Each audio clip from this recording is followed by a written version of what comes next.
I never noticed the man in the mirror until last week.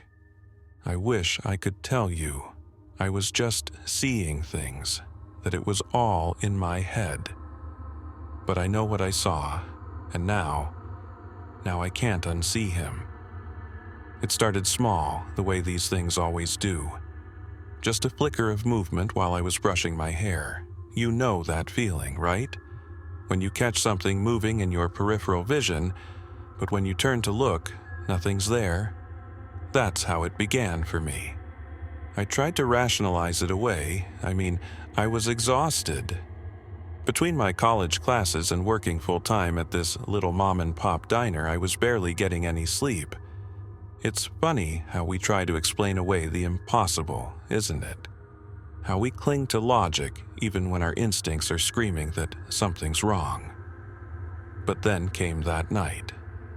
God, I remember it so clearly. Rain was hammering against my windows, thunder rolling through the sky like angry drums. The kind of night where the shadows seem deeper, where the darkness feels alive. I had to use the bathroom. It was the middle of the night, and I was still half asleep, stumbling through the darkness of my apartment. I didn't even turn on the lights. I didn't want to blind myself. That was my first mistake. I saw him in the mirror before I even realized what I was looking at. He was just standing there, behind me, so tall, so thin. His skin, this sickly gray color that no living person should have. I couldn't breathe. I couldn't think. I just stood there staring at this impossible thing in my mirror. I spun around so fast I nearly fell. But there was nothing behind me, nothing but empty air and shadows. But when I looked back at the mirror, he was still there. Still watching me. His head tilted to the side, like a curious dog studying something interesting. But there was nothing curious or innocent about the way he looked at me. Nothing human. I ran. God help me. I ran like a child back to my bed and pulled the covers over my head, as if a thin sheet could protect me from whatever the hell was in my bathroom. I lay there, trying to convince myself it wasn't real, that I was just tired, just seeing things. That's when I heard it. Breathing. Not mine. Mine was rapid, panicked. This was slow, deliberate, close. So close I could feel the air shifting near my face. And then it spoke. It used my voice, but wrong. Like someone trying to speak with a mouth full of glass. "Turn around," it whispered. I didn't move. I couldn't move. My heart was pounding so hard I was sure it would burst from my chest. The breathing continued, getting closer and closer. When morning finally came, I rushed to the bathroom. And there it was, proof that it hadn't been a dream. A crack in the mirror, thin and jagged, splitting my reflection right down the middle. Like a boundary had been broken. Like something had started to push through. I should have left right then. Should have smashed every mirror in the place, or better yet, burned the whole damn apartment to the ground. But I didn't. Fear paralyzed me. And now I know that was my second mistake. But what happened next? That's something I need to catch my breath before I tell you. Because it gets worse. So much worse. I tried everything I could think of to stop him.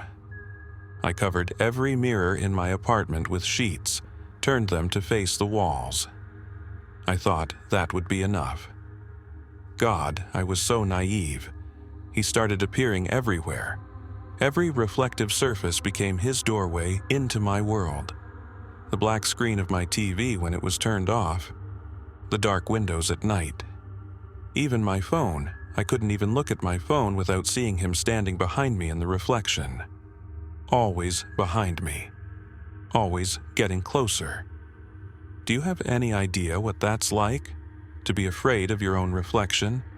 To flinch every time you pass a store window or catch a glimpse of yourself in a puddle on the street? He was everywhere. Watching. Waiting. Getting closer with each appearance. Last night was different. Last night was when everything changed. I woke up and couldn't move. If you've ever experienced sleep paralysis, you know that terror, that feeling of being trapped in your own body. But this was different. This felt like something was physically holding me down, pressing me into my mattress. That's when I heard it. Drip, drip, drip. The sound of something thick and wet hitting my floor. I didn't want to open my eyes. Every fiber of my being screamed at me to keep them shut, but I couldn't. I had to look. The mirror across my room, the one I know I had covered, was exposed. And he wasn't standing anymore. He was crawling. His limbs, they were all wrong. Too long, too thin, bending in ways that bones shouldn't bend. Something black and thick was dripping from his mouth, leaving dark stains on my floor. But his eyes were the worst part. They were mine. My eyes staring back at me from that thing's face, like he'd stolen them right out of my skull. Turn around. The whisper wasn't just in my ears this time. It was in my head, in my thoughts, like he'd crawled inside my mind the same way he'd crawled through my mirrors. And then I felt it. A breath on my neck. Warm. Real. I don't know if I was still awake at that point. Maybe I was dreaming. Maybe this is all still a dream. But I can still feel that breath on my neck. Still see those eyes. My eyes. Staring back at me from that twisted face. I haven't looked in a mirror since then. I can't. Because I'm not sure what I'll see looking back at me anymore. And sometimes I swear I can still hear that whisper, calling me to turn around. But I won't.